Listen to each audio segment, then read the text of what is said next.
Ramadan, one word that over 1 billion people across every continent observe at the same time every year. And yet, outside the Muslim world, it's often reduced to the month Muslims don't eat. Here's the complete, honest picture of what Ramadan actually is, where it comes from, and what it really involves from beginning to end. What is Ramadan? Ramadan is the ninth month of the Islamic lunar calendar. Because it is lunar rather than solar, Ramadan shifts each year, moving roughly 11 days earlier annually. Over a 33-year cycle, it passes through every season, meaning Muslims experience both long summer fasts and much shorter winter ones at different points in their lives.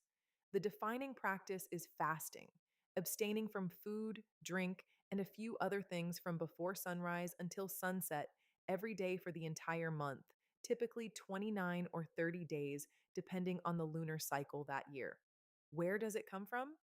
The Quran states that fasting was prescribed for believers, describing it as something practiced by communities before them, connecting it to a broader tradition of fasting found across earlier religious communities, including elements found in Jewish and Christian practice. Ramadan holds special significance because it's the month Muslims believe the Quran began to be revealed to the Prophet Muhammad, making it not just a month of physical discipline, but one specifically tied to the origin of the scripture at the heart of the faith. The structure of the day. The day has a rhythm built around two key meals. Suhoor is the pre dawn meal eaten before the fast begins, often before the dawn prayer. Iftar is the meal that breaks the fast at sunset, traditionally started with dates and water, following a practice attributed to the Prophet.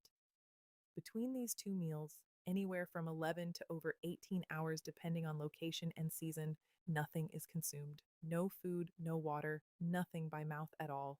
This duration is one of the aspects of Ramadan that consistently surprises people encountering it for the first time.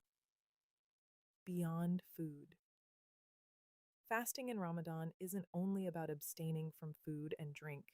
Lying, gossiping, and losing one's temper unnecessarily are behaviors the Prophet specifically said could nullify the spiritual benefit of the fast, even if the physical fast remained intact.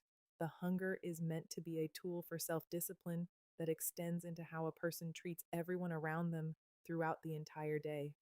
Someone could technically abstain from food from sunrise to sunset and still, in Islamic teaching, miss the actual point of the month entirely if their behavior toward others remains unchanged.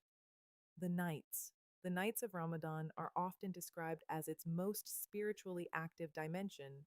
Many mosques hold Taraweeh, extended night prayers performed only during Ramadan, often involving recitation of long Quranic passages, with the goal of completing the entire Quran across the nightly sessions by month's end. One night within Ramadan is considered the most significant of the entire year, Laylat al-Qadr, the night of power, believed to be the night the first revelation came to the Prophet. The Quran describes this night as more valuable than 1,000 months, leading many Muslims to intensify worship throughout the final 10 days. Eid al-Fitr.